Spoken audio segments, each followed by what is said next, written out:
Dan ini menarik lagi adalah yang harus kita lihat ini.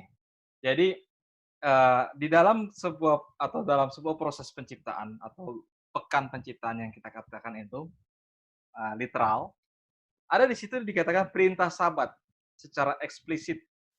Yang pelajaran berikutnya adalah yang kita bahas bagaimana tentang hari Sabat dan penciptaan itu dan juga dengan pekabarannya.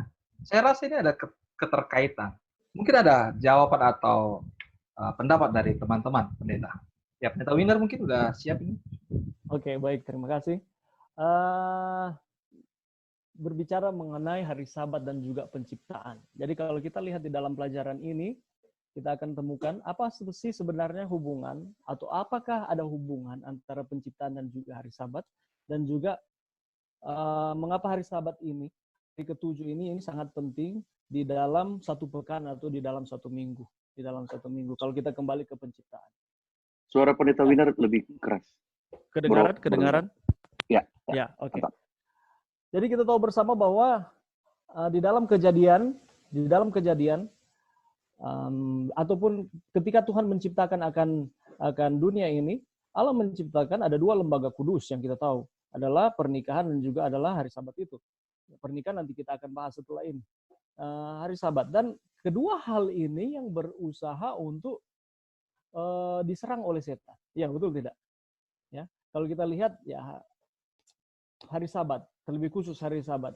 Allah menjadikan dunia ini selama 6 hari, dan pada hari yang ke-7 dia berhenti dari segala pekerjaannya.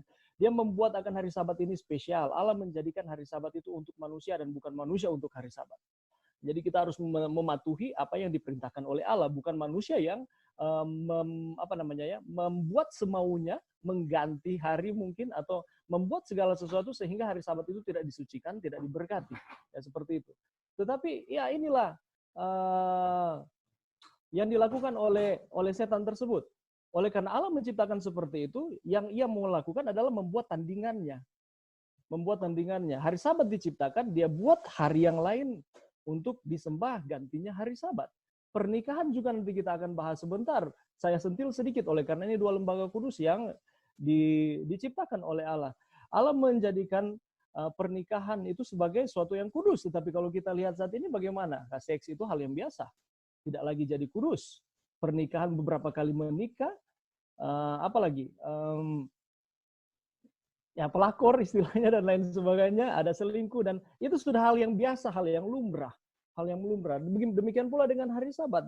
Jadi Allah menjadikan sesuatu baik untuk manusia, tetapi setan tidak mau itu, dan pada akhirnya dia membuat hari tandingannya. Jadi kalau kita hubungkan di dalam Wahyu pasal 14 ayat 7, ini merupakan pekabaran 3 malaikat.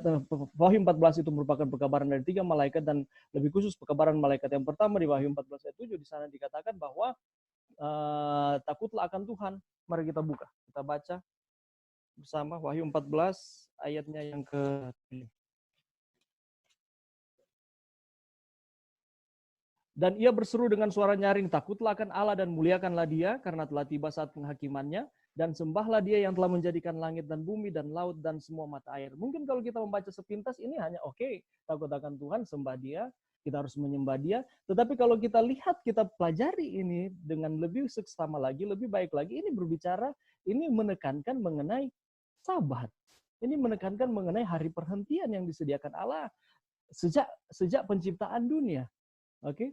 Jadi kalau kita lihat di dalam Wahyu 14 ayat 7 ini, sama seperti dengan Kisah Para Rasul 14 ayat 15, di mana Paulus dan Barnabas pada waktu itu berhadapan dengan orang-orang di Listra. Mereka berusaha, Paulus dan Barnabas berusaha untuk menekankan, harus sembah itu Tuhan. Jangan menyembah Allah yang lain, ilah yang lain.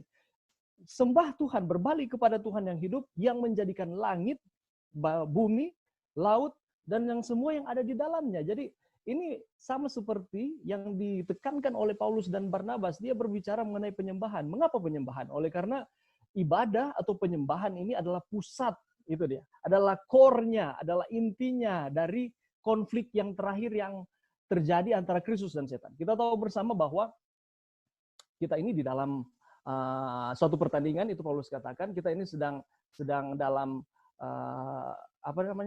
ada pergumulan, ada pertentangan antara yang baik dan yang jahat, dan itu berlangsung secara terus menerus. Dan di sini dikatakan bahwa pusat dari konflik yang terakhir yang akan jadi ini sebelum kedatangan Tuhan yang kedua kali ini berbicara mengenai apa? Ini berbicara mengenai penyembahan kalau kita dilihat di dalam sesuai konteks Wahyu pasal 14. Dan kalau kita perhatikan, kita baca Wahyu pasal 14 ini, di sana dikatakan ada dua jenis kelompok atau dua kelompok yang takut akan Tuhan, yang menyembah Dia, dan juga yang menyembah binatang. Mungkin kita tidak bahas itu sekarang. Tetapi ada dua kelompok.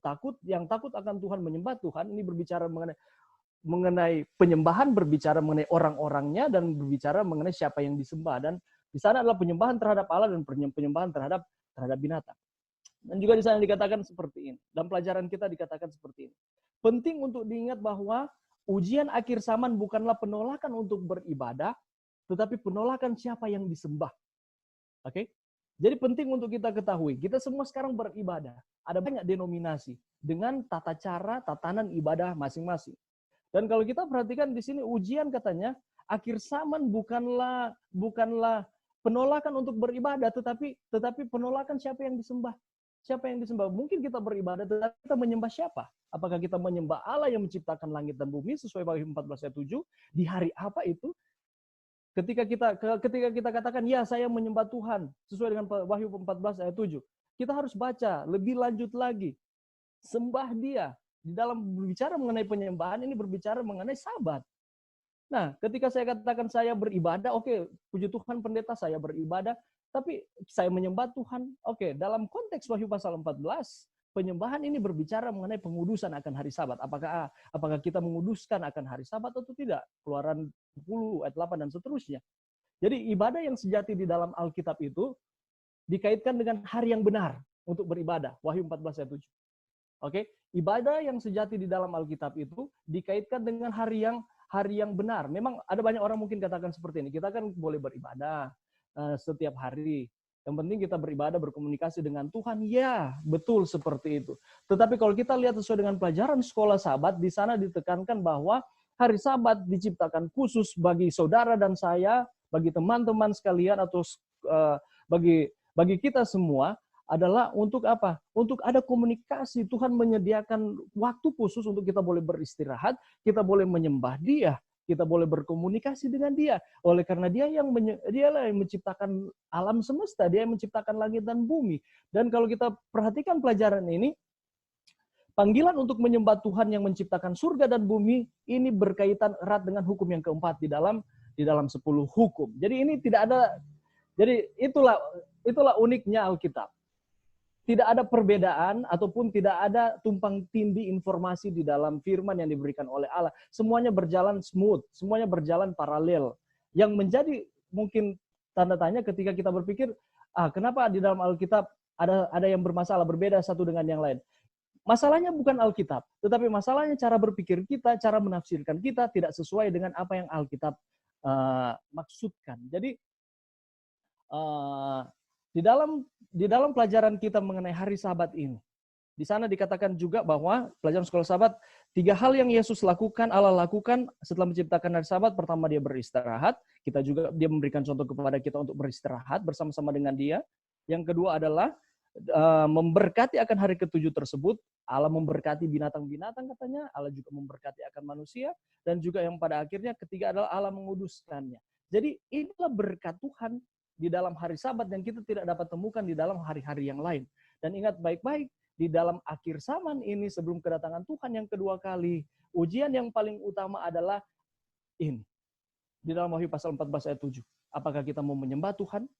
Apakah kita menyembah pencipta langit dan bumi yang kita sementara bahas, atau kita menyembah Allah atau ilah yang lain? Saya kira seperti ini dulu, Pendeta Chris. Terima kasih, Pendeta Wiener, mengenai hari Sabat. Ada lagi tambahan, saudara-saudara, pendapat tentang hari Sabat dan penciptaan? Sangat clear ya, sepertinya jelas sekali yang disampaikan oleh Pendeta Wiener. Atau kita sudah mengaminkan semua apa yang dikatakan Pendeta Winner ini? Karena dosen yang berbicara, jadi semua amin semua ya. Tidak boleh seperti itu. Nanti kalau ada ajaran sesat juga diaminkan juga. Oke, Pendeta Arca. Saya takut mau menambahkan, Pendeta. Oh, Karena nggak sopan nama dosen nanti. Oke. Baik, jadi sangat kita bisa lihat bagaimana Tuhan itu sistematis dan meletakkan segala sesuatunya pada tempatnya, dan apa yang dia berikan, dia lakukan, perbuatannya, karyanya, itu sudah memberikan gambaran yang luar biasa, termasuk hari Sabat ini, tentang hari Sabat. Jadi hari Sabat dan penciptaan ini. Dan suatu hal yang menarik, saya percaya juga dari tadi yang pembahasan teori-teori yang sebagainya, tentang asal-usul manusia, asal-usul kehidupan. Kata kuncinya salah satu tentang hari Sabat ini. Nah, Pendeta Geral ini. Ada Pendeta Geral. Pendeta Geral, ada tanggapan dulu ini Pendeta Geral tentang Sabat dan penciptaan ini.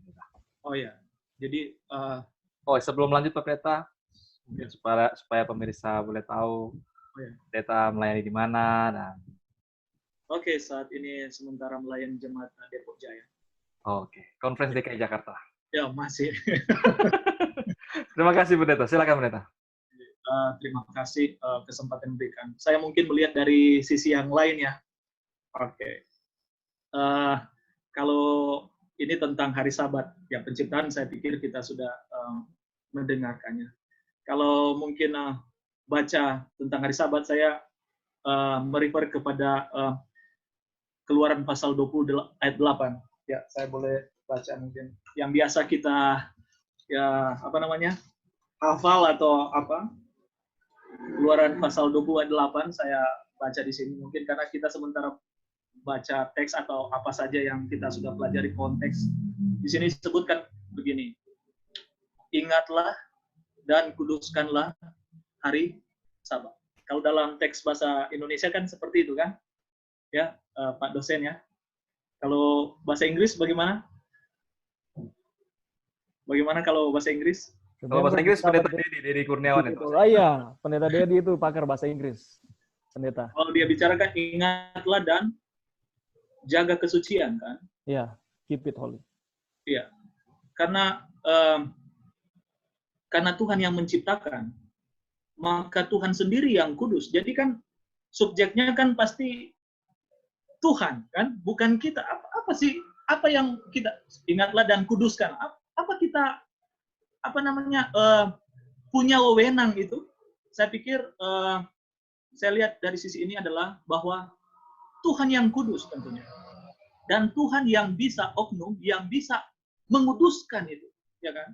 Jadi itulah sebabnya ya ingat dan kita jaga kekudusan, gitu, ya kan? Karena ini adalah kalau kita lihat judul pelajaran sekolah Sabat kita, kan ini bagian pertama dari apa?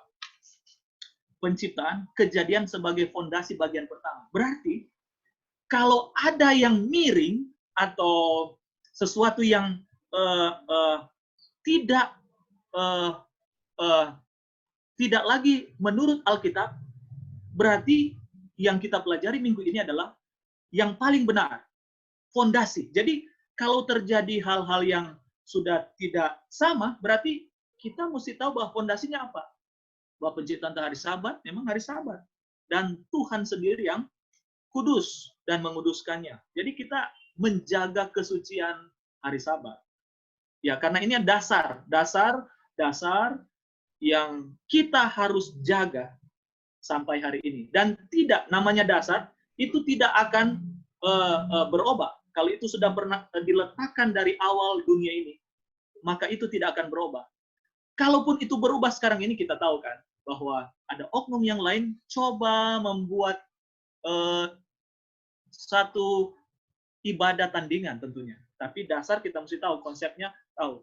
Jadi sebagai umatnya, sebagai manusia ciptaan, bahwa tugas kita adalah menjaga kekudusan. Bukan hanya ingat ya, karena sudah pernah. Tapi menjaga kekudusan. Karena tentunya apa mau kudus apa kita? Kita manusia yang berdosa. Nah, itu yang saya bisa tambahkan sedikit. Makasih. Terima kasih kepada Pendeta Gerald. Ini luar biasa, Gordon kita ini. Jadi Pendeta Gerald perlu tahu di istilah kami ini dulu pertama kali mencetuskan forum teologi ini adalah Power Ranger. Power Ranger. Jadi kita semua pendeta-pendeta terdiri dari ranger-ranger yang dimana ada Gordon yaitu dosen atau senior dan pemimpin-pemimpin kita yang membimbing juga. Oke, terima kasih. Jadi kita sangat terberkati ya dengan konsep atau pandangan hari Sabat yang luar biasa yang kita terima saat ini. Dan kita boleh melihat hari Sabat dalam sebuah perspektif penciptaan itu bagaimana dan luar biasanya kita manusia diberkati. Dan berikutnya adalah, ini menjadi sebuah pertanyaan juga yang cukup unik. Mengapa pernikahan itu masuk dalam sebuah rangkaian penciptaan, dalam sebuah karya Minggu Penciptaan? Apa sih pentingnya pernikahan itu ya? Sepertinya saya percaya bahwa ini ada pekabaran yang mau disampaikan dalam kitab Kejadian, betapa penting pernikahan itu sehingga diletakkan dalam sebuah rangkaian penciptaan, dalam sebuah minggu penciptaan. Bagaimana Pendeta Arcangelo nih mengenai pernikahan itu? Tapi udah menikah Pendeta kan? Ini pakar pernikahan dia, Pendeta Chris. Oh iya, pakar. Pakar keluarga. Udah punya 2 anak. 2 ya? Ini kalau strata pendidikan, ini profesor dia. Oke. Ya. Baik, kita terlalu panjang membahas pelajaran hari Minggu sampai hari Selasa, padahal ada yang paling penting ini, tentang pernikahan. Kalau bahas tentang pernikahan ini senang. Ya, pernikahan. Jadi kitab Kejadian pasal 1 membahas tentang penciptaan, dan di dalam penciptaan itu kita dapati 2 lembaga, yang satu Sabat dan yang satu adalah pernikahan. Kemarin saya baca di koran, muncul juga di media sosial bahwa pemerintah Indonesia berencana 1 suami, 2 istri. Ya, saya baca. Saya perhatikan ada yang tertarik di sini. Itu bukan hoax ya, Pendeta ya? Bukan hoax ya? Bukan tahu hoax atau apa, tapi dia muncul di berita bahwa Kayaknya pada senyum-senyum semua soalnya kalau bukan hoax ini. 1 suami, 2 istri. Ada yang berminat di sini. Saya lihat ini senyum-senyum ini dia. Kedua, ada bahasa Indo apa itu, Pendeta? ada anggota jemaat biasanya bawa makanan dan lain sebagainya kan, kalau di ratahan kita ini berlimpah susu dan madu, walaupun dalam sana COVID, corona, tapi semuanya ada. Nanti sesudah kita belajar sekolah Sabat, nanti saya ajak makan bersama di rumah masing-masing. Atau ibu yang soba sains tuh, Kang. Dan yang kedua, lanjut. Di pernikahan ini, saya bukan ahli pernikahan. Saya coba baca di sekolah Sabat. Kalau kita lihat, pernikahan di banyak negara sudah mengizinkan menikah dengan pasangan yang sama jenis kelamin. Jadi sesama jenis menikah. Pertama kali saya baca di Belanda, kemudian ada di Irlandia. Alasannya katanya diizinkan karena ini kalau tidak diizinkan melanggar hak asasi manusia. Karena mereka kan tidak dilahirkan ditakdirkan untuk suka sesama jenis, gay. Jadi ini alasan-alasan yang terjadi pernikahan sekarang ini. Tapi kalau kita baca di dalam kitab Kejadian, apakah Allah merancang pernikahan seperti tadi? Kitab Kejadian jelas sekali. Kejadian pasalnya yang pertama, Kejadian 1 ayat 26, bahkan kata pertama menggunakan kata kita. Baiklah kita menjadikan manusia menurut gambar dan rupa kita. Sahabat, lalu kita belajar tentang manusia itu Adam, yang terdiri dari laki-laki dan perempuan. Nah, kemudian dalam kitab Kejadian pasal 2 ayatnya yang ke-24, bahwa seorang laki-laki akan meninggalkan ayahnya dan ibunya dan bersatu dengan istrinya, sehingga keduanya menjadi satu daging. Kejadian pasal 2 ayat 24. Dan dalam Kejadian pasal 1 ayat 28, ini pernikahan ini ternyata dia punya tujuan. Salah satu tujuannya adalah beranak cuculah dan bertambah banyak, penuhilah bumi dan taklukkanlah itu. Nah, kalau dia punya konsep tadi, pernikahan sesama jenis, maka pernikahan itu bertentangan dengan prinsip Alkitab dalam kitab Kejadian. Bagaimana ini mau bertambah banyak dan penuhi bumi? Kalau dia laki-laki dengan laki-laki atau perempuan dengan perempuan. Jadi konsep Alkitab, pernikahan itu haruslah laki-laki dan perempuan, perempuan dan laki-laki, dan ditulis dalam Keluaran pasal 20 ayat 12, hukum yang ke-5, hormatilah ayahmu dan ibumu supaya lanjut umurmu. Bagaimana kita mau menghormati orang tua kalau, bagaimana ada anak kalau orang tua itu laki-laki dengan laki-laki atau perempuan dengan perempuan. Jadi kembali kepada prinsip pernikahan di sini, penciptaan dan pernikahan mau menekankan bahwa pernikahan itu adalah laki-laki dan perempuan. Ya, laki-laki dan perempuan. Kita semua di sini sudah menikah. Sebenarnya Pendeta Roy Maringka ada di sini, tapi dia belum join. Bagus sekali kalau dia memberikan penjelasan-penjelasan tentang pernikahan. Dia seorang konselor yang hebat. Mungkin itu. Oke. Jadi tentang penciptaan dan pernikahan ini kita di sini ada pendeta senior, pendeta Gerald Kurengkeng. Barangkali pendeta lebih hebat untuk menjelaskan tentang pernikahan ini dia, pernikahan. Baik. Terima kasih Pendeta Arce. Jadi penjelasannya cukup membantu ya, memberikan kita pengertian. Dan ini semua saya percaya nih, ini semua konselor. Ini kan pendeta-pendeta, pasti pernah mengalami namanya konseling ya, konseling pranikah, membimbing atau menuntun pasangan yang akan menikah. Dan saya percaya paling sering sekali kita menggunakan kalimat atau teks dalam kitab Kejadian ini. Teks dalam Kejadian ini untuk menjadi sebuah dasar dalam pernikahan. Pertanyaannya adalah nih, mungkin boleh nanti Pendeta Gerald atau teman-teman lainnya, bagaimana, apa yang mau dibawa dari, maksudnya pasangan ini mau dibawa kemana gitu. Kenapa sehingga sangat penting banget ini harus ada di dalam rangkaian penciptaan. Apa sih yang mau dibawa atau kemana mau dibawa pasangan ini? Yaitu suami istri, atau tadi katakan Pendeta Arce, laki-laki dan perempuan ini. Mau dibawa kemana? Apa tujuannya dan kemana? Apa arahnya? Baik, ada Pendeta Gerald, silakan. Saya melihat, terima kasih. Saya melihat dari sisi ini, kenapa hal ini dikaitkan dengan rentetan penciptaan. Karena pernikahan ini erat hubungannya dengan Allah. Karena sudah Pendeta Jennifer sudah katakan tadi bahwa ada dua lembaga yang paling tua di dunia ini, yaitu sahabat dan pernikahan, yaitu rumah tangga. Saya melihatnya seperti ini. Dalam sisi pelajaran sekolah sahabat hari apa ini?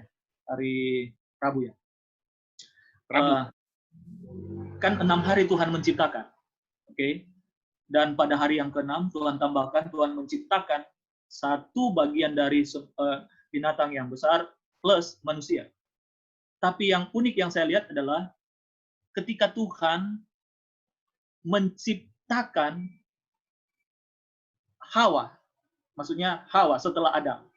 Kalau yang lain, Tuhan hanya berfirman, bukan? Terang jadi, hewan jadi, rumput jadi, pohon, burung jadi, laut jadi. Berfirman Allah jadi semua. Yang saya mau lihat di sini adalah karya Tuhan yang luar biasa tentang pernikahan ini. Ketika kita tahu ceritanya, dia mengambil tulang dari apa? Adam untuk Hawa. Kenapa ini penting? Kenapa dia tidak berfirman? Jadilah Gladys. Soalnya kan kalau sekarang kan kita mesti datang kepada yang sudah diterjemahkan, teks yang sudah diterjemahkan. Kan dulu kan Hawa. Jadi kan kita belajar tentang teks, konteks. Jadilah Hawa. Kenapa dia tidak berfirman? Pasti ada tujuan. Ada tujuan. Ternyata Hawa mesti menjadi bagian dari Adam. ya kan? Saudara tidak bisa menemplak pipi sakit. Saudara kan merasa sakit kan?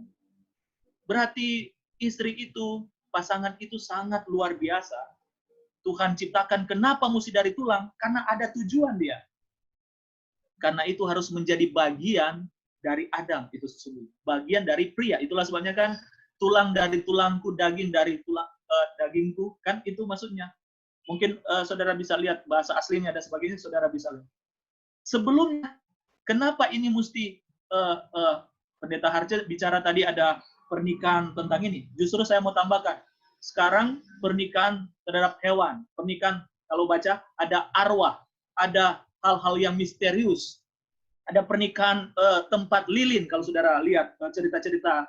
Biasanya kan, ini sudah tidak menjadi, pelajaran sekolah sahabat kita, menjadi fondasi. Berarti bukan itu fondasinya. Pendeta Herce sudah bilang bahwa antara pria dan wanita.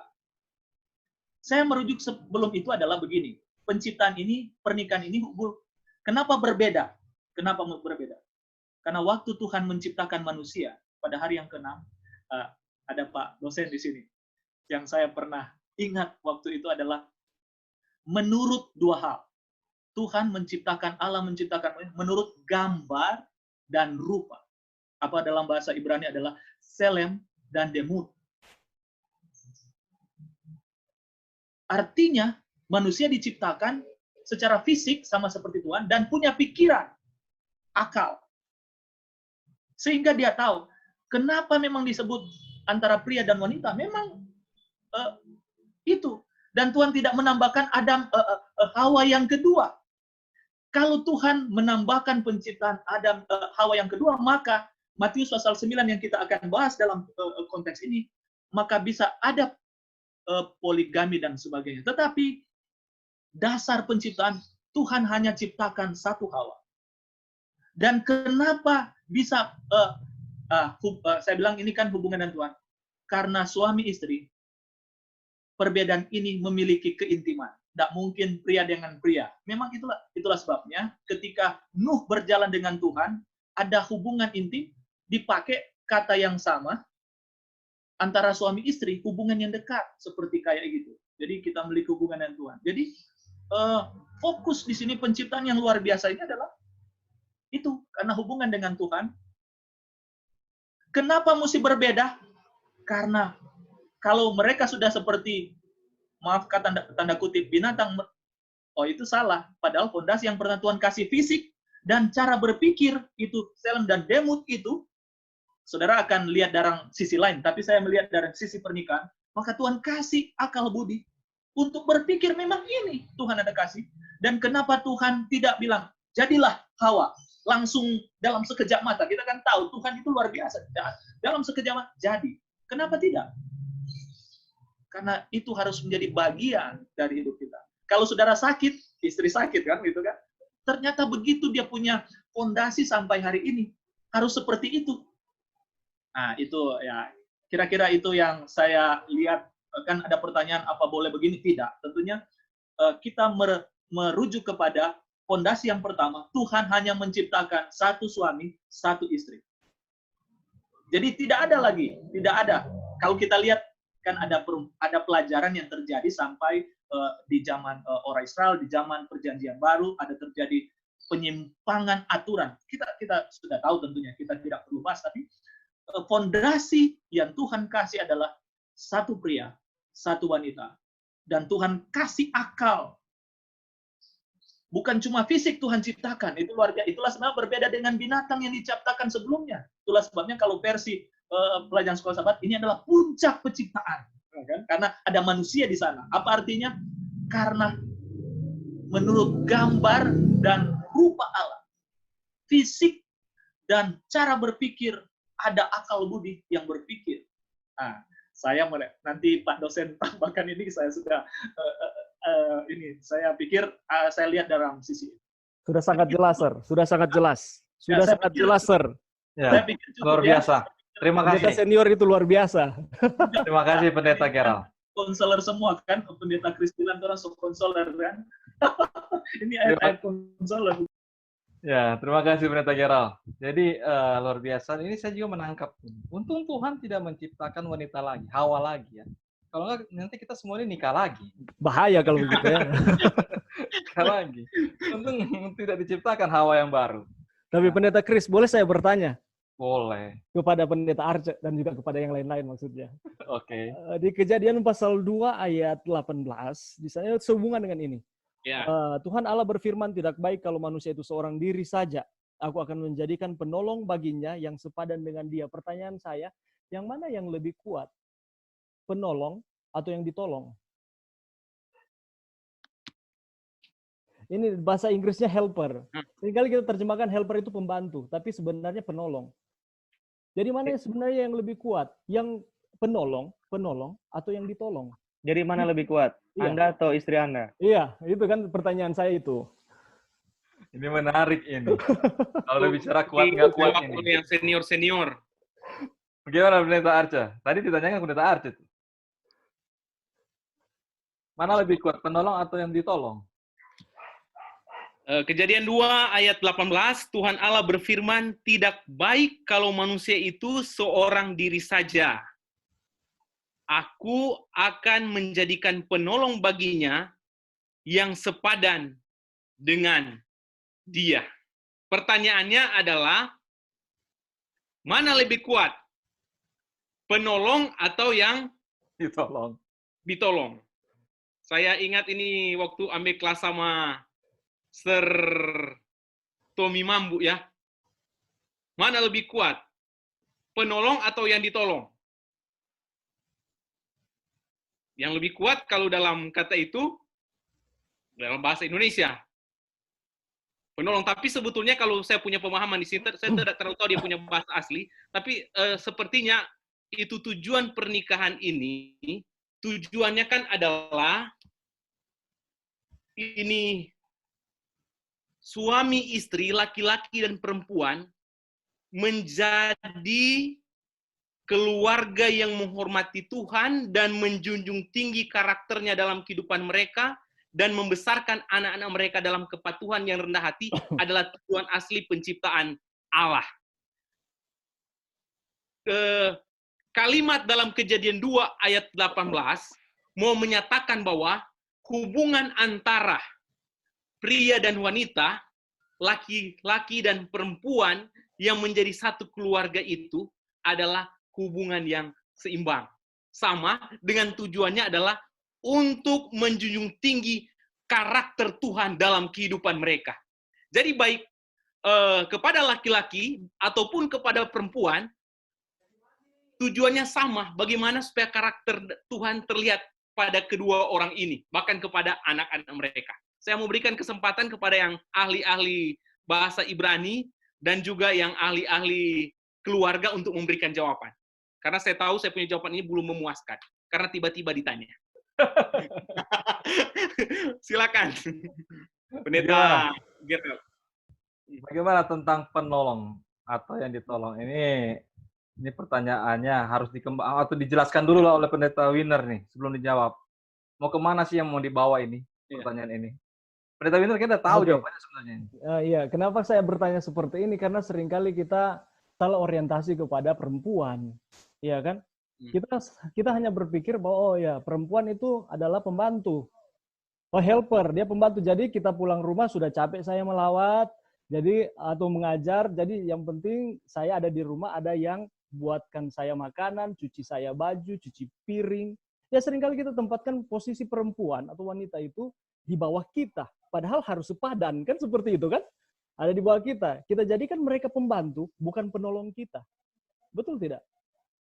Makanya saya bertanya ini, mana sebenarnya yang lebih kuat? Allah menjadikan kita yang ditolong atau si penolong tersebut. Kenapa kita butuh pertolongan? Karena kita tidak mampu sehingga harus ada yang menolong kita, kan seperti itu kan konsepnya. Makanya mungkin dari sisi itu saya bisa berpikir seperti ini dalam konteks Kejadian ayat 18 oleh karena seringkali kita menyalahartikan ini. Kita seringkali membuat wanita itu sebagai tempat untuk pelampiasan. Contohnya kekerasan, sudah capek kita karena dia pembantu. kita sudah kerja capek-capek harus pel rumah dan lain sebagainya. Bukan seperti itu maksudnya di sini. Jadi karena menurut penelitian juga di sana dikatakan secara psikologis wanita itu lebih kuat dibandingkan laki-laki. Mengapa kita butuh wanita? Oleh karena ketika kita capek, coba kita perhatikan. Mungkin ada segelintir orang yang kalau laki-laki atau pria yang bisa simpan rahasianya. Tetapi seringkali oleh karena kecapean, beban kerja, kita tidak mampu sehingga kita perlu menceritakan itu kepada pasangan kita. Itulah wanita. Coba kita lihat perempuan. Secapek-capeknya mereka, sesibuk-sibuknya mereka, ataupun ada pun masalah, mereka sanggup untuk menyimpan itu tanpa kita perlu ketahui supaya kita tidak dibuat stres, ya kan? Seperti itu. Makanya dari sisi itu, saya juga di kelas saya selalu tekankan itu. Oleh karena seringkali kita menyepelekan akan fungsi dari wanita. Seringkali kita berpikir bahwa wanita itu pembantu. Mereka bukan pembantu. Ellen White katakan bahwa wanita itu ditempatkan bukan di depan, bukan di belakang, tetapi setara di samping kita. Jadi sama seperti dengan kita. Saya bukan membela wanita di sini ya. Saya hanya membuka persepsi kita, supaya kita menghargai akan pasangan kita karena ini dalam konteks pernikahan. Jadi seperti itu. Terima kasih. Bagus ini, Pendeta Chris. Saya mau tambahkan karena tadi kan ditanya sama saya. Kalau kita baca perikop dalam Kejadian pasal 2, maka pertama, seperti dijelaskan tadi, waktu Allah menciptakan Hawa, perkataan dari Adam dalam ayatnya yang ke-23, dia sukacita. Inilah dia, tulang dari tulangku dan daging dari dagingku. Dan sesudah itu, di ayat 24, sebab itu seorang laki-laki akan meninggalkan ayahnya dan ibunya dan bersatu dengan istrinya sehingga keduanya menjadi satu daging. Jadi yang dua menjadi satu. Seperti Pendeta Dedi. Tahun lalu ya Pendeta. Ketika Pendeta siapa yang berkati? Engkau bukan lagi dua, tetapi sudah satu.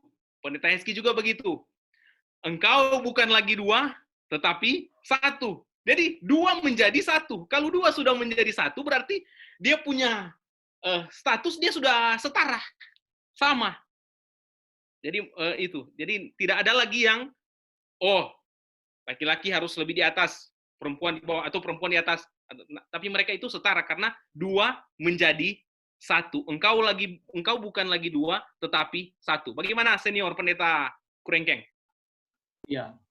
Yang jangan kita lupa bahwa dalam versi Indonesia, ketika Tuhan menciptakan Hawa, bukan cuma sampai di penolong dalam bahasa, tetapi sepadan dengan dia. Jadi kesetaraan gender sudah dari dulu. Jadi Tuhan sudah kasih tahu dari awal bahwa tidak ada perbedaan, tidak ada Siti Nurbaya, tidak ada Kartini yang tidak harus sekolah dan sebagainya. Sudah ada kesetaraan gender. Menurut saya dan pemikiran saya bahwa ketika Tuhan menciptakan Adam sudah sangat sempurna. Tetapi dalam sisi rumah tangga, dia itu kesepian. Kenapa? Kan dia membutuhkan. Dia lihat kenapa kok pasang-pasangan saya tidak. Artinya dia membutuhkan pelengkap dalam kesempurnaan dalam versi pernikahan. Karena tahu bahwa ini adalah anugerah Tuhan tentunya ya. Pernikahan adalah anugerah Tuhan. Saya pikir saya setuju dengan apa yang dikatakan sahabat-sahabat pendeta bahwa mereka bukan di bawah kita, bukan ban reserve ya, bukan ban reserve nanti perlu baru panggil ya kan, padahal sama, pelengkap, penolong, dan tentunya berdiri bersama. Kita kan biasa kasih konseling kan, sebagai konselor bilang kita berdiri bersama, merencanakan bersama, keputusan bersama, berarti sama, tidak ada yang berbeda dalam sistem dalam sisi rumah tangga. Jadi bukan ada satu yang lebih jago, satu yang paling derajat paling atas, yang istri tidak. Sepadan. Artinya sama. Sepadan. Kesetaraan gender sudah Tuhan kasih ketika dia menciptakan. Itulah sebab fondasi di awal dia sudah kasih dalam versi penciptaan bahwa tidak ada manusia boleh merubah itu, culture boleh merubah itu, tetapi Alkitab sudah sangat pasti bahwa dia memang kesetaraan gender ada, dia memang penolong. Ya, seringkali kita menerjemahkan dengan bahasa kita, cuma pembantu jongos dia toh. Lain kali kan kalau dia so capek, oh kita ini dan sebagainya. Padahal bukan, karena satu visi sama. Kan begini, sebelum begitu kan orang satu daging. Kan satu daging. Apa saudara tahu satu daging itu kan? Biasa saudara terjemahkan dalam berbagai cara dalam bahasa aslinya, sama. Satu daging. Artinya kalau orang ambil lebih detail, satu darah. Itulah sebabnya dalam versi ini, kenapa kok ada hubungannya setelah hukum keempat muncul hukum kelima? Ternyata kalau sama Tuhan, peristiwa suami istri kan hormat kepada orang tua karena ada keturunan. Artinya suami istri ada perkawinan dan sebagainya. Berarti jalan sama-sama kepada Allah dan kepada manusia. Mungkin saya menjawab dari sudut lain, tapi saya pikir bahwa itulah sama kita, tidak ada yang berbeda. Cumanya biasanya sama dengan motor kan ada yang gas, ada yang kosneleng, ada yang rem, kan begitu kan? Tapi namanya motor, namanya rumah tangga, ya kan? Ya kan? Ada rumah, ada tangga, ya kan? Begitu kira-kira. Sesuai dengan fungsi ya, Pendeta ya. Iya kan begitu. Baik, terima kasih Pendeta Dedi. Pendeta Dedi. Oh ya, tadi kan sudah ditanya teknikalinya kata helper ya. Kata helper ini sebetulnya hanya milik Allah itu sendiri. Karena di Keluaran 18 ayat 4, Tuhan disebut Eliazar. God is my help.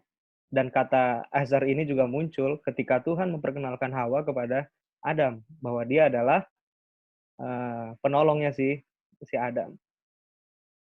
Laki-laki ini sombong sekali ketika melihat Yesus itu anak Allah. Dan Allah menjadi manusia berinkarnasi, ternyata rupanya laki-laki. Jadi laki-laki, Allah itu laki-laki, saya laki-laki, berarti gambar dan rupa Allah cocok kepada laki-laki. Tapi dalam hal ini laki-laki kita harus rendah hati, bahwa gambar kasih dan kepedulian Allah itu dilambangkan dari sisi feminim ya, perempuan. Jadi kalau kita melihat gambar dan rupa Allah hanya laki-laki yang jadi representatif, nggak sempurna. Kita butuh wanita. Jadi dalam hal ini gambar dan rupa Allah yang disatukan tadi menjadi satu daging, itu adalah laki-laki dan perempuan. Physically, we are stronger than woman. Tapi kalau soal mengasihi, peduli, kita kalah dengan wanita. Mungkin itu sebabnya kenapa Tuhan menciptakan laki-laki dan perempuan. Thank you. Pendeta, aplikasi ya. Ya, silakan. Wanita itu kelihatan lemah tapi kuat. Contoh, bolehkah bapak di sini boleh hamil untuk 9 bulan? Itu dia Pendeta. Saya sudah merasakannya. Sementara merasakannya, Pendeta. Biasanya saya konselor kasih begini, wanita itu adalah unik, mujizat Tuhan buat kita. Orang cuma tumbuh bisul 1 minggu, bisul kecil setengah mati.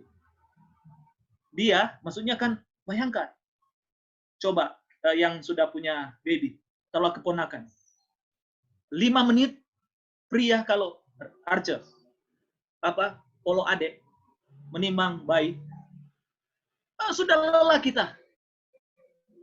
Laki-laki ya, strong man. Tapi wanita berjam-jam sampai ketiduran. Itu artinya sama kita. Mereka justru dalam sisi lain lebih dari kita. Bisa memeluk bayi sambil masak, sambil bekerja di rumah, kantor, dan sebagainya, bekerja di laptop. Kita hanya peluk. Coba, siapa yang paling lama peluk bayi di sini yang sudah pernah ada bayi? Boleh 1 jam peluk bayi? Saya yakin tidak. Mungkin hanya 5 menit baru, coba ambil. Kira-kira begitu. Coba ambil. Padahal memang sepertinya tidak kuat. Tapi dia, saudara, sampai dia tidak pernah dia bilang lelah. Tapi kita pria, saya rasakan itu. Saya rasakan itu sebagai seorang pria yang pernah punya anak kecil. Nah, 5 menit nggak bisa. Tapi jadi unik. Jadi wanita unik. Itulah sebenarnya anugerah Tuhan. Perkawinan itu luar biasa karena saksinya bukan pendeta, bukan Jokowi, tapi saksinya Allah. Pernikahan saksinya Allah, luar biasa kan? Jadi memang sampai hari ini ya, walaupun dia tidak tidak kelihatan secara fisik, memang dia saksi kita dalam pernikahan. Nah, ya, oke. Terima kasih. Sudah panjang ini, sudah panjang. Pendeta Chris, Ya. boleh memberikan usul? Gimana? Sesudah kita diskusi ini, kita harus cium istri kita. Kalau Jangan ada yang lain ya, jangan yang lain. Oke, saya mau kasih baca kembali untuk pelajaran tadi ya. Dia punya hal penting yang kita harus bawa. Dalam Penuntun Guru, halaman 91, saya baca kembali ya. Dunia yang dipenuhi dengan keluarga yang penuh kasih, yang sangat menghormati Tuhan, dan menjunjung tinggi karakternya dalam kehidupan mereka, dan membesarkan anak-anak mereka dalam kepatuhan yang rendah hati, adalah tujuan asli penciptaan Allah. Mungkin ini kita bisa amalkan. Terima kasih. Baik, terima kasih. Terima kasih semuanya, Pendeta Arce juga. Jadi kita sudah lihat bagaimana pernikahan dalam penciptaan, dan itu cukup luar biasa pelajaran kita. Dan kita masuk penghujung ya, tidak terasa ini. Bukan tidak terasa sih, terasa panjang juga kayaknya.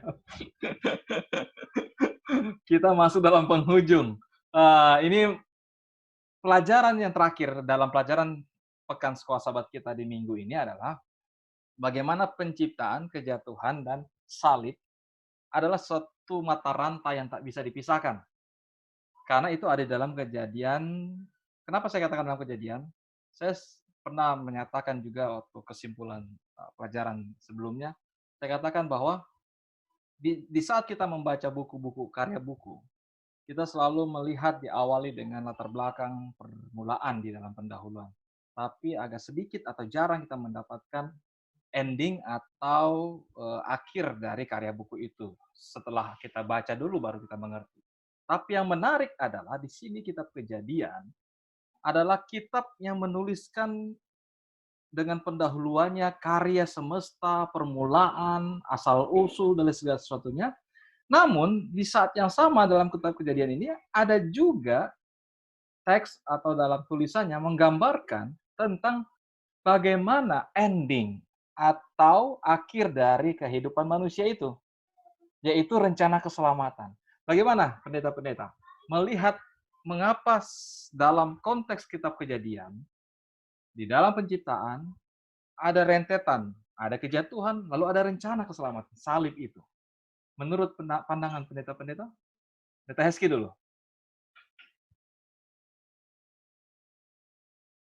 Ya, Roma pasal 5:12 dalam pelajaran sekolah sahabat kita bilang kan, dosa itu dimulai oleh Eden juga, di dalam Eden, Adam dan Hawa.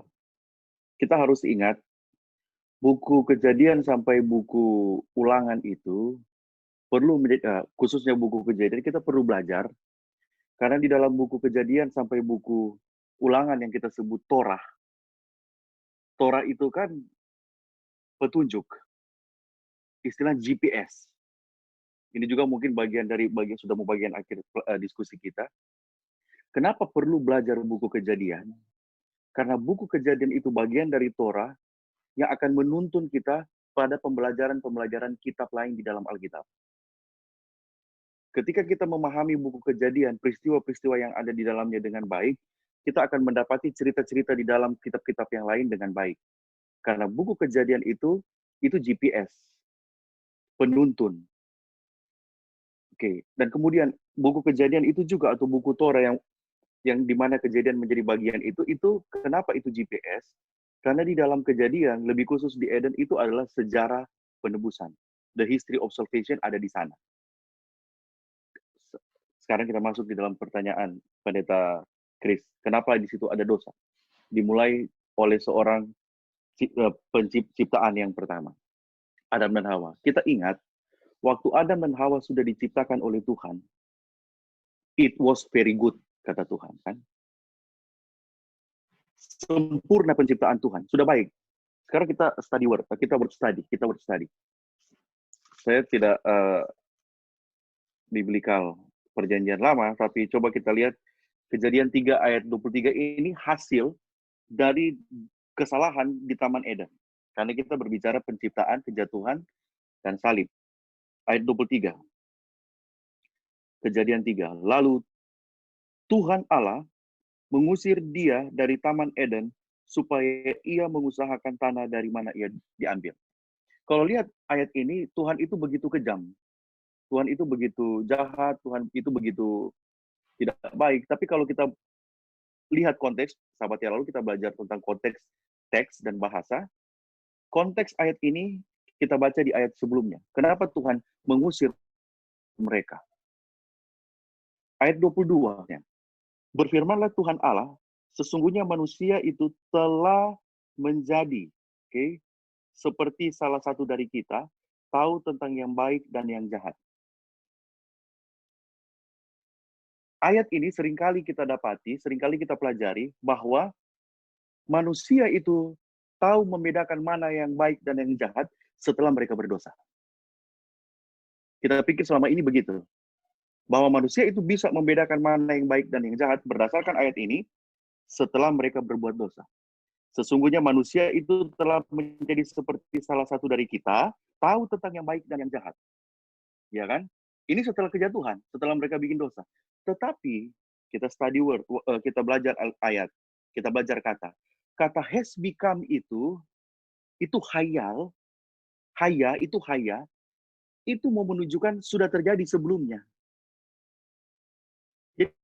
Jadi mereka menjadi itu sudah sebelumnya, sudah dari awal. Sudah dari awal. Saya mau baca kutipan dari Ellen White tentang bahagian ini. Jadi manusia itu jadi manusia, itulah sebabnya Tuhan bilang, sungguh amat baik, karena mereka tahu membedakan mana yang baik dan mana yang tidak baik. Selama ini kita pikir, pada saat mereka berdosa, mereka tahu baik dan tidak baik. Perhatikan, di dalam education, Bro Winner akan afirmasi ini, Education 25, Ellen White katakan begini, man atau manusia hilang karena dia memilih mendengar, to listen to deceiver, memilih mendengar penipu lah ya, deceiver penipu, daripada kepada dia yang menceritakan tentang kebenaran. Oke? Dialah, Tuhanlah satu-satunya yang memiliki pengertian. Oke, sampai di situ. Jadi manusia itu jatuh karena mendengar bujukan setan. Lebih lanjut dia katakan, dengan berbaur antara baik dan buruk, pikirannya menjadi confused. Apa ini confused? Ragu-ragu. Jadi bingung. Okay? By the mingling of evil with good, ketika mencampurkan yang buruk ini dengan yang jahat, ya yang baik, pikirannya menjadi bingung. Bahkan his mental and spiritual powers binam. Mental dan spiritualnya, kekuatan mental dan spiritualnya tenggelam, tidak berfungsi. Nah, apa yang saya mau katakan di sini? Kutipan Ellen White ini, nanti sebentar ada seorang yang Zach Dukan, seorang dosen di Andrews, dia komentari juga ini. Hanya orang baik, di dalam konteks Kejadian 3, 22-23, yang tahu membedakan mana baik dan tidak baik. Karena dia baik, dia bisa dengan yakin, ini baik, ini tidak baik. Jadi manusia itu has become one of us, itu sudah menunjukkan bahwa manusia yang diciptakan oleh Tuhan sempurna, sudah menjadi sama seperti Tuhan, tadi Sir Gerald sudah bilang, tahu membedakan mana yang baik dan yang jahat. Jadi mereka tidak khawatir lagi. Hanya mereka terbujuk oleh setan sampai mereka ikutin dia. Jadi hanya orang baik yang tahu membedakan mana yang baik dan tidak baik. Pada saat manusia itu jatuh dalam dosa, dia confused mana yang baik dan mana yang tidak baik. Dan itu berlaku sampai kita sekarang kan. Salah satu akibat dosa yang dibuat oleh Adam, kita jadi confused mana yang baik dan mana yang tidak baik. Sebelum ada dosa, kita, manusia, itu bisa dengan pasti, ini baik, ini tidak baik. Ellen White bilang begitu. Tetapi karena sudah berdosa, kita jadi confused. Ini benar nggak ya? Ini salah nggak ya? Jadi confused kita. Dan setiap hari kita menghadapi situasi yang membingungkan. Zach Dukan, di dalam dia tulis buku, Ecclesiastes. Pengkhotbah, bukan buku Pengkhotbah, all is vanity. Dia katakan seperti ini. Dia tidak berseberangan dengan Ellen White. In this text, ketika dia mengomentari Kejadian 3:22-23, di dalam teks ini Allah mengatakan bahwa pendeta dia dikoreksi. God is saying that before he took the fruit, correct, Tuhan berbicara bahwa sebelum manusia mengambil buah itu, man was. Apa artinya was? Or has been. Sama. Sudah sama. Jadi sebelum ambil itu buah, manusia itu sudah sama seperti Allah, like God concerning the knowledge of good and evil. Lihat. Manusia sebelum pegang itu buah, has become. Manusia itu was. Ini sama dengan before Abraham was, I am. Ya kan? Yesus bilang, kata was itu menunjukkan dia sudah eksis sebelumnya. Jadi manusia sebelum pegang itu buah, dia itu sudah was, become, has been. Nah, terus dia lanjut. Sama seperti Tuhan, tahu membedakan mana baik dan mana yang tidak baik. Sejauh manusia itu, pada saat dia tidak menuruti Tuhan, saat sampai dia menuruti Tuhan, dia tahu. Oke? Selama dia menuruti Tuhan, dia tahu mana yang baik, mana tidak baik. Secara paradoks, hanya mereka yang baik, ini dia katakan, Jack Duncan, hanya mereka yang baik yang mampu dengan keyakinan memilih mana yang baik dan yang tidak baik. Seperti Adam, katanya. Seperti Adam dan Hawa berdosa pada saat as soon as Adam and Eve sin, pada saat Adam dan Hawa berdosa, pada saat itu juga evil and good were confused. Oke? Saya mau pergi lebih ke dalam daripada kejatuhan, nanti pendeta Dedi akan teruskan. Manusia itu dan Hawa, sebelum mereka ambil buah itu, mereka sama seperti Tuhan, imago Dei, dalam membedakan mana yang baik dan yang tidak baik. Pada saat mereka berdosa, mereka jadi confused whether is good or wrong. Mana yang baik dan mana yang tidak baik. Apakah itu tidak diwariskan kepada saya dan kita semua sekarang? Itu yang diwariskan oleh Adam dan Hawa. Confusing. Bahkan dalam memilih istri pun, kita sudah memilih yang terbaik. Makanya kita ada, nggak usah lah, teman-teman yang lain kan sebelumnya. Confused. Kita confused. Jadi gini. Dengan membaca seperti ini, Kejadian 3:23 kita akan tahu bahwa kematian itu jadi berkat. Kenapa? Ini ada orang celaka, nggak mati, tetapi seumur hidup dia menderita cacat. Dia siksa, keluarganya pun siksa. Sama dengan ini, kalau Tuhan tidak memberikan kematian kepada Adam dan Hawa, mereka akan hidup terus-menerus dalam kebingungan. Penciptaan tadi yang sudah sempurna dirusak oleh karena ikut bujuk. Baik dalam arti yang baik ini sesuai dengan kehendak Tuhan, ikut Tuhan, mampu membedakan mana yang baik dan yang tidak baik. Adam dan Hawa was become like God di dalam membedakan mana yang baik dan tidak baik sebelum take the fruit. Pada saat mereka selesai, pada saat mereka mengambil buah itu, mereka jadi confused. Oke, terima kasih Pendeta Heski. Kita semua terpaku dengan penjelasannya. Luar biasa. Terima kasih Pendeta. Pendeta Heski. Tapi itu masih dalam kejatuhan, belum masuk dalam, karena konteks hari Kamis ini adalah salib juga nanti. Mungkin ada tambahan dulu yang lain-lainnya, teman-teman. Oke. Yang lain, ada pendapat-pendapat yang lain. Ini menyangkut penciptaan, kejatuhan.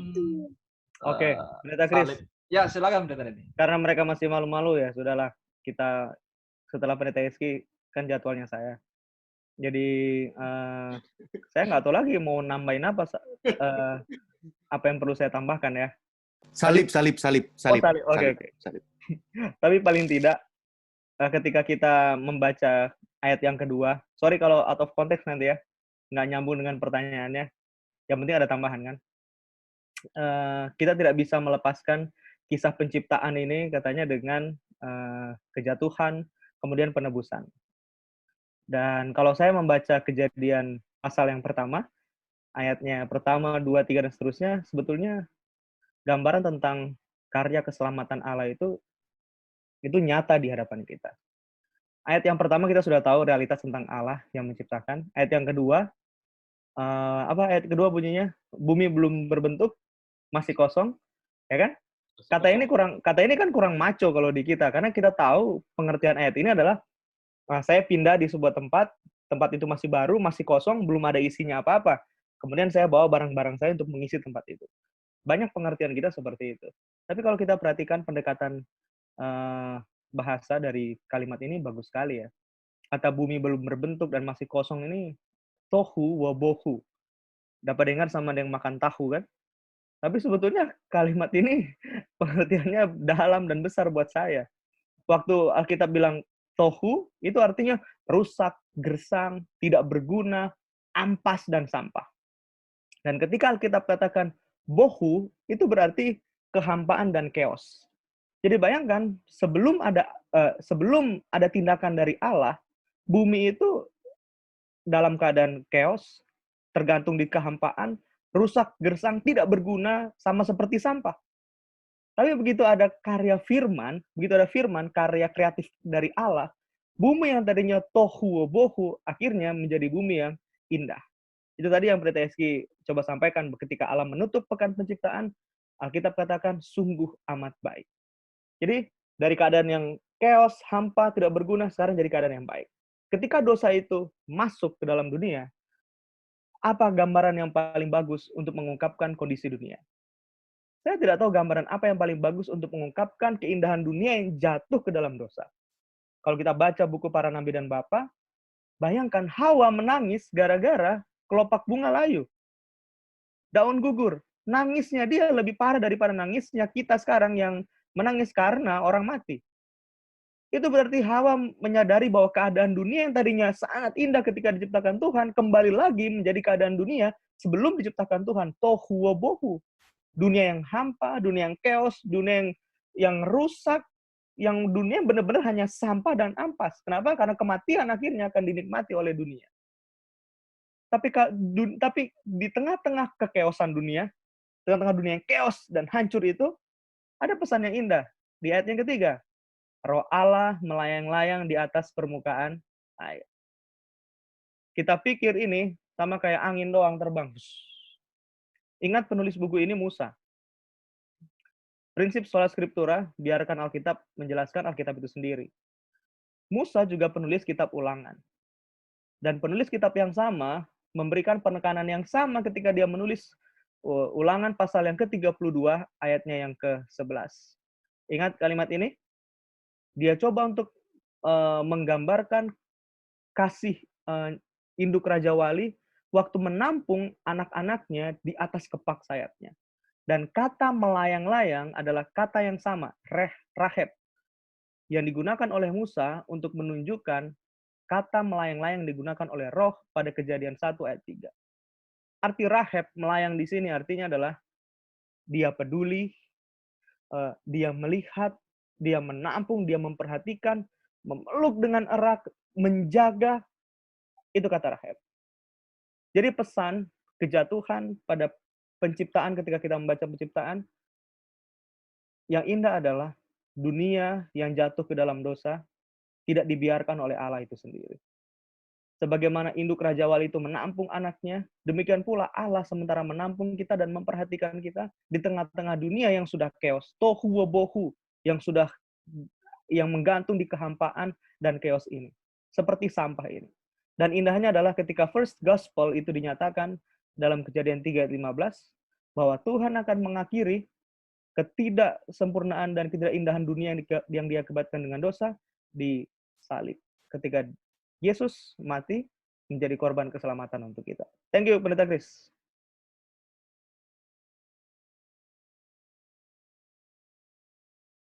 Terima kasih. Ini mendalam sekali nih Pendeta Dedi ini. Biblical sekali ini. Ada lagi tambahan saudara-saudara atau pertanyaan atau Saya mungkin bisa Ya. menyampaikan sedikit gini, karena tadi sudah sangat jelas, sudah sangat jelas. Hanya menyampaikan saja.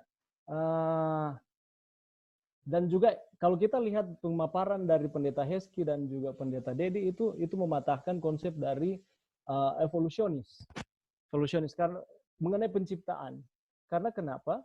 Menurut mereka bahwa manusia itu berasal dari sel-sel berasal dari partikel-partikel yang sangat rendah, yang sangat kecil, melalui seleksi alam membutuhkan waktu yang berjuta-juta tahun lamanya sehingga berubah dari sesuatu yang tidak sempurna menuju ke kesempurnaan, dan pada akhirnya kita menjadi monyet, dan sekarang kita ini manusia, dan tidak menutup kemungkinan mungkin berikut kita akan memiliki sayap, kan seperti itu kan, menuju ke kesempurnaan, dari tidak sempurna menuju ke kesempurnaan. Sedangkan konsep penciptaan di dalam Alkitab sana dikatakan bahwa, dan juga ini berkaitan dengan penebusan salib.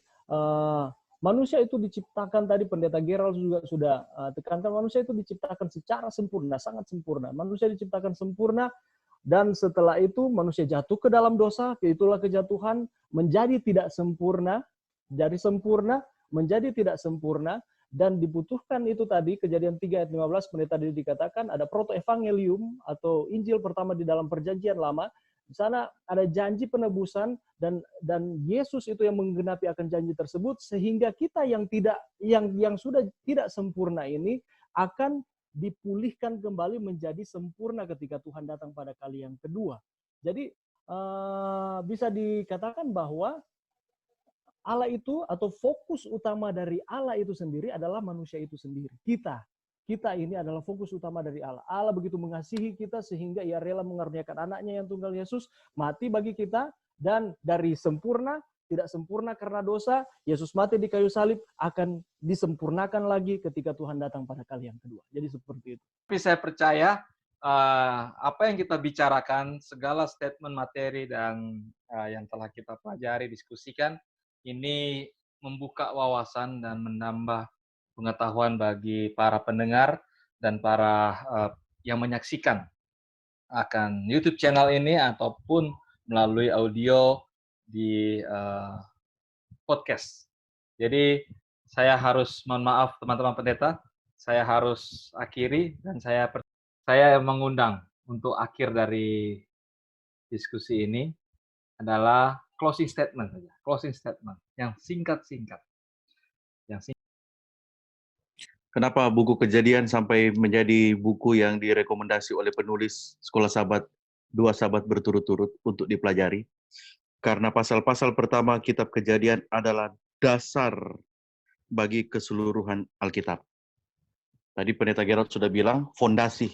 Jadi kalau belajar Alkitab terus fondasinya ada kekeliruan, balik ke fondasi. Bangunan itu akan kokoh kalau fondasinya kuat. Buku Kejadian itu adalah fondasi untuk kita belajar cerita-cerita yang lain. Oke, closing statement.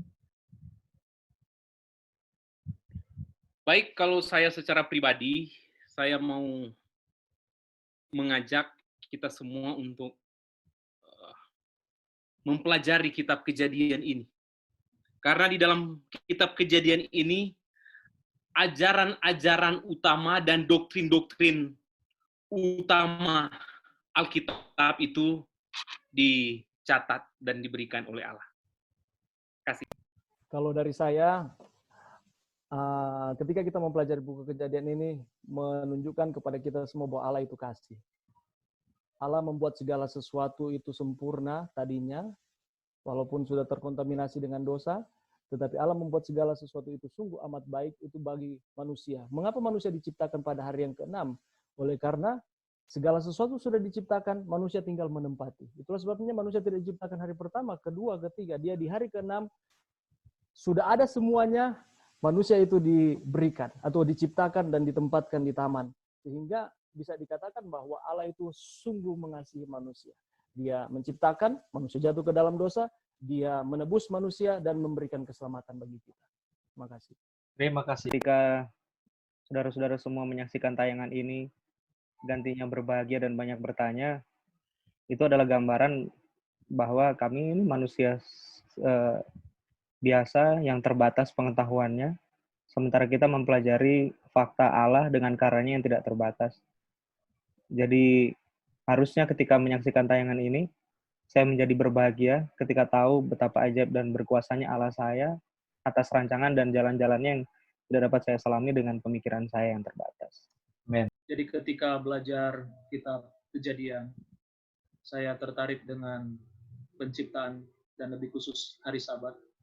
Tadi pendeta Dedi sudah bilang bahwa kacau balau, gelap gulita dan kosong. Ternyata walaupun kita berdosa setiap hari, ketika kita datang pada hari Sabat, kita diatur kembali oleh Tuhan. Kita diciptakan oleh Tuhan. Kacau balau, kosong, lemah, berdosa. Tapi ketika datang pada penciptaan, maksudnya puncak dari semua. Kenapa mesti ada hari Sabat kan? Karena mau lihat Tuhan yang ciptakan. Jadi pas datang hari Sabat, kita yang kacau balau, kosong, tohu wabohu itu ya, dimenangkan kembali. Itu luar biasa dari kitab Kejadian. Walaupun saya tahu bahwa Musa menulis di padang belantara, bukan di tempat yang indah. Jadi suatu suasana kebahagiaan dan luar biasa menggambarkan Allah bukan hanya di tempat yang bagus dan indah, tetapi di gersang pun ada keindahan dan suasana surga. Amin. Amin. Amin. Amin, luar biasa. Luar biasa, terima kasih semuanya dan teman-teman hamba Tuhan dan juga tamu kita atau Gordon kita istilahnya, Pendeta Gerald Kurengking. Dan join lagi. Ya, kami mengundang kembali nanti di topik-topik berikutnya untuk boleh bersama-sama kita berdiskusi. Dan mengakhiri dari segala diskusi kita, dengan hormat saya meminta kesediaan Pendeta Gerald Kurengking untuk boleh bawa doa tutup. Kita berdoa. Bapa di sorga, kami bersyukur oleh karena diskusi dan sharing bersama pada sore hari ini menjelang malam. Kami bersyukur oleh karena tuntunan Roh Kudus, kami boleh menikmati dan boleh kami mengerti. Lebih daripada itu, kebenaran-kebenaran yang sudah di-sharing pada sore menjelang malam ini, kami boleh hidupkan, bahkan bagi saudara-saudara yang boleh mendengar akan perbincangan kami ini, boleh menjadi kekuatan di mana saja mereka berada. Lebih daripada itu, lengkapi kami Tuhan, supaya kami tetap belajar dan mengerti apa sebenarnya maksud dan pesan Tuhan lewat pelajaran sekolah Sabat. Tuhan memberkati sahabat-sahabat pendeta yang sudah berpartisipasi di mana saja mereka berada, berkarya dan melayani di mana saja. Tuhan tolong dan jaga. Sepanjang malam ini, bahkan kehidupan kami serahkan ke dalam tangan-Mu.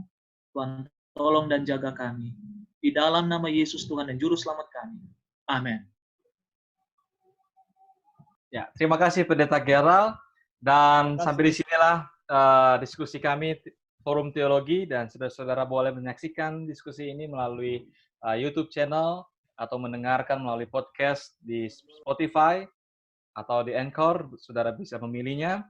Dan untuk di YouTube channel, saudara boleh subscribe YouTube channel kita supaya kita, saudara-saudara boleh mengikuti pelajaran-pelajaran topik-topik selanjutnya. Lalu like and share, dan saudara juga boleh menuliskan di kolom komentar segala pertanyaan-pertanyaan. Terima kasih. Sampai di sini. Sampai berjumpa kembali di topik-topik berikutnya. Tuhan memberkati kita semua. Shalom. Halo. Oke.